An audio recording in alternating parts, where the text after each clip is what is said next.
Our project, we're going to make a new file. The file is going to be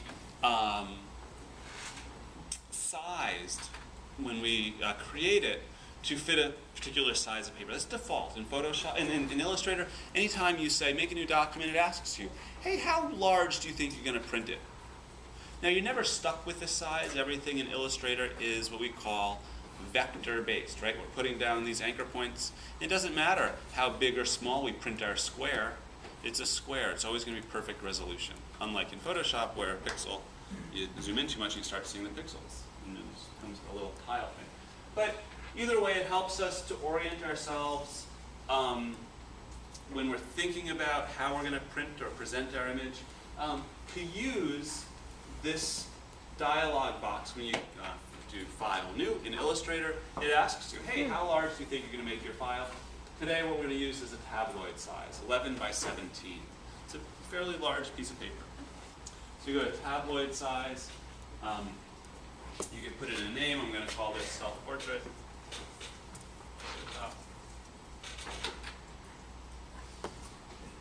Maybe call it my initials so I don't forget to put that in. And then I'm going to hit OK. And now I'm going to place a picture. I'm going to place a picture that I'm going to trace. I'm going to rotoscope this. So I'm going to go to File, Place, and I'm going to find a picture that I want. By the way, you're welcome to search through this dialog box. We hit Open. But one of the tricks that I found works really well in the Apple land is to switch over to Finder and then just drag the file that I sort of have located previously in Finder. Because you know what Finder does? Finder, I can go through and sort of hit the space bar and see if these are any pictures that I want. Oh, there's a picture I want. Okay, I know where it is. I'm just going to now click and drag this right over to my Place dialog box. And it loads it. So we catch what I just did? I might have done it a little fast. The keyboard shortcut I'm using to open this up, does anybody know what this keyboard shortcut is? Tab, that's right. It's Command Tab is show open programs.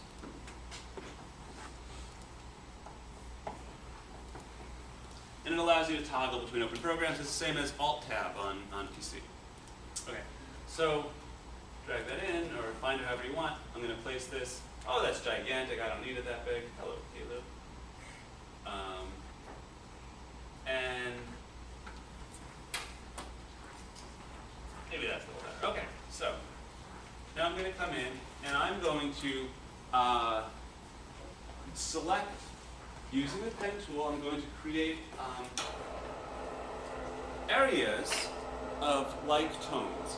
And let me just quickly draw it out here so that you can see sort of how I'm conceptualizing it before I actually start using the tool and start talking about clicking and dragging and getting complicated about that. But oh, I got to zoom out. It's too big. Forward. So, like tones. Let me zoom out a little here so it's all in word. Okay. So like tones. Here's some like tones. A highlight. Look at this highlight right here. Oh yeah. That's a good light tone right there. And now I can see, oh, there's some other tones that are sort of similar. There's a nice similar tone right there. Here's another similar toned area right here. Here's another similar toned area. Here's another similar toned area. This is. So this is sort of a very garish looking thing right now, but this is where what I'm going to define for paths. And then maybe I'll do the whole hair as one path mostly over there, and then a second path right there for the highlight. So what am I doing right now? I am selecting similarly toned areas. You can sort of blur your eyes so you're not actually looking at the content, and think of that way. Actually, I should have gotten this up here. Okay. So let me do this in Illustrator.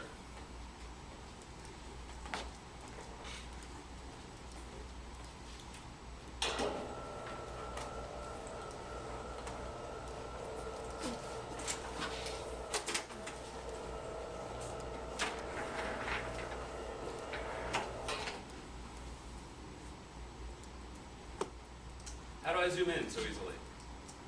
Anybody? Remember the zooming shortcut? Command plus up. Yeah, Command plus zooms in. Okay, so I'm going to get my pen tool, my keyboard shortcut for my pen tool. P, yeah. Okay, so now I'm going to be making curves. I'm going to be clicking and dragging, clicking and dragging, clicking and dragging. I'm going to start at an arbitrary point and just give myself a slight curve there.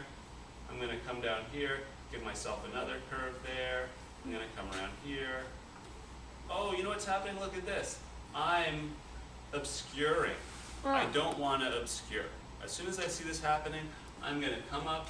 I'm going to use my selection tool. Yeah. I'm going to select my path that I'm drawing, and I'm going to remove my fill. I don't want my fill to be white.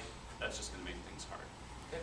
So I'm going to come back to my pen tool, and I'm going to come back to my pen tool, and look, if I click on that right now, this is something we haven't seen before. The slash, right? This is a new sort of mouse icon. That means I'm going to continue the current path. This is an unclosed path. This is an unfinished path. And I can simply continue it by clicking on the last point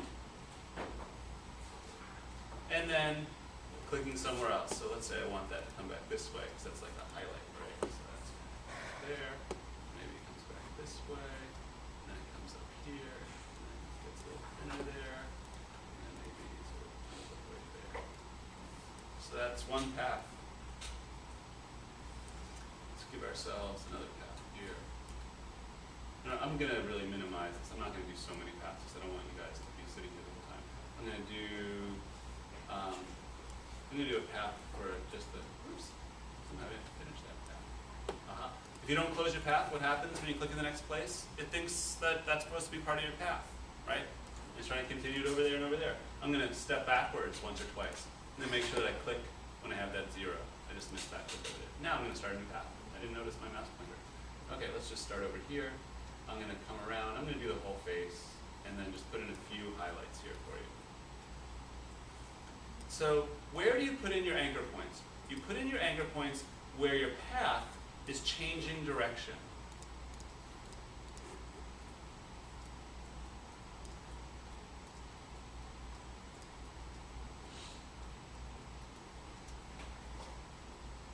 So I'm just going to continue this up behind the hair, and then we'll lay hair over.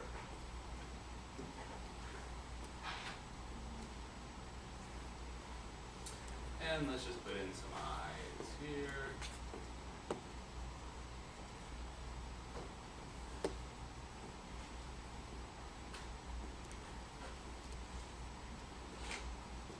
Oops, there was that. No.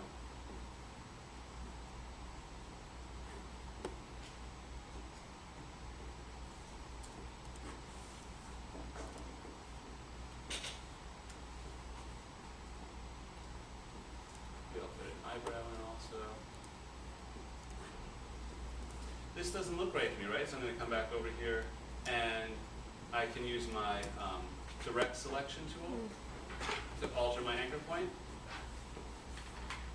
Let me just put in a few more details, and then I'm going to show you fill. Am I going to show you fill right now? Yeah. So remember, you're doing your strokes first. And then you're going to select your fill. So let me just get a little highlight here for the nose. And do this eye. I should probably do that to make it a better person. So is this very fast? No, it's not.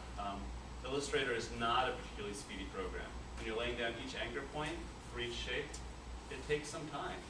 That does. It takes time. But you know what? You get something that is scalable to any size.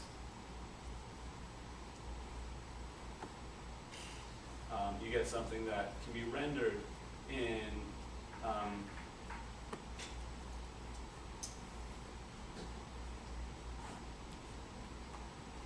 in many different colors very easily, as we saw last class. what am I doing here? I'm adjusting that path I just put down.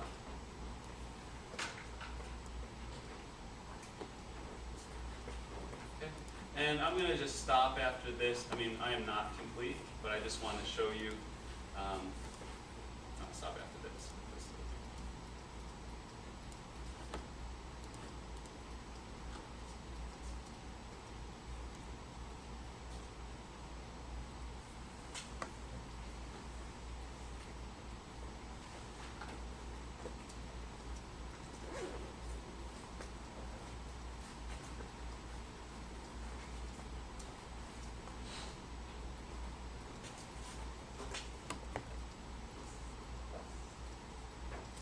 Honestly, the hair should be a couple different paths because there's different tones in the hair, but I'm rushing this so that you guys have more time to work.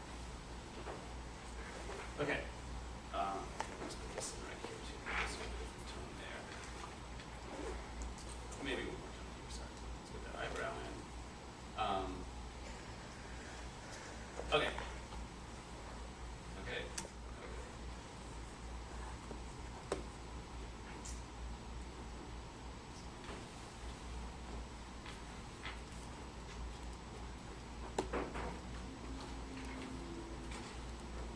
So I am just circling a few tones here under the eyes, maybe one over the eye, because honestly, if you don't, you can, oh, well, we can see, honestly.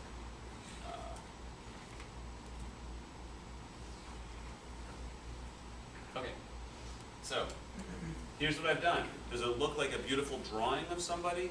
No, it doesn't, right? It is a series of paths, and I haven't done the teeth, so it is going to look really weird. So what do I do next? I save it. I'm going to save it. Oops. I'm going to file, save as. I'm going to call this self-portrait. I'm going to call this paths. Unfill. And now I'm going to start choosing fills. I'm going to select a path. I'm going to start with the smallest paths. And then work my way out. Why? Because as I fill, I'm going to obscure the colors behind. If I fill the whole face path, it'll just cover everything. So, select my path, use my eyedropper tool, and then select my path. I'm just pressing I'm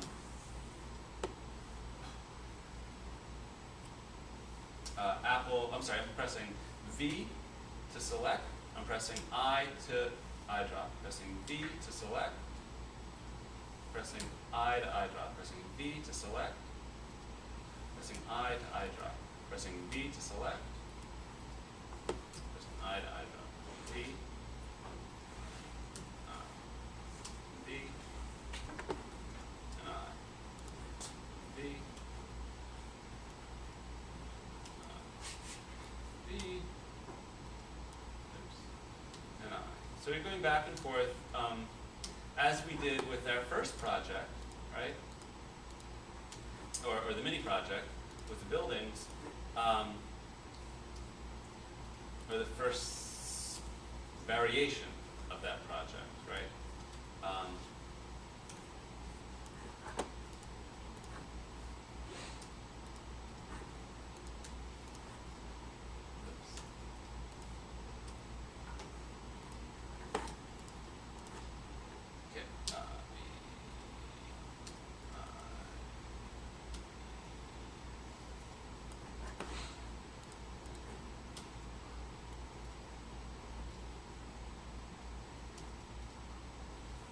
So, does that look like a beautiful drawing? No. Does it look like somehow it looks like a person even though I did a terrible job? Yeah, it's surprising how you can recognize that as a face, as a person. And if you do it a little more detailed, it really becomes a specific person. Why? Because you're getting the proportions correct. Just by simply putting a circle over where the pupils are supposed to be. We recognize that as correct visually.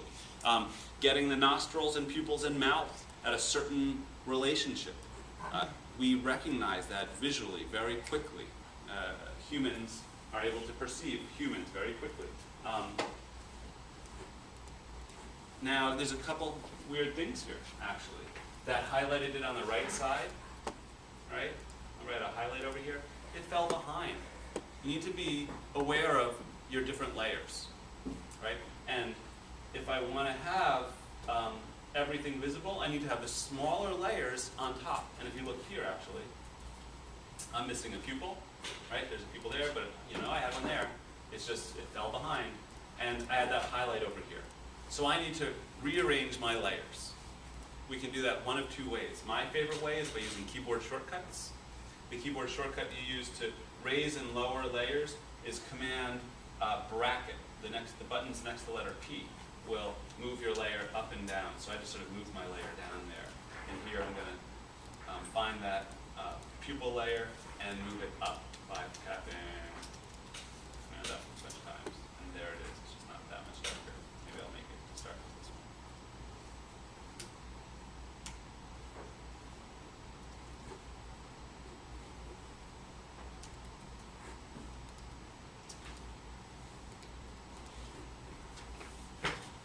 Questions? Okay. Let's try to do this.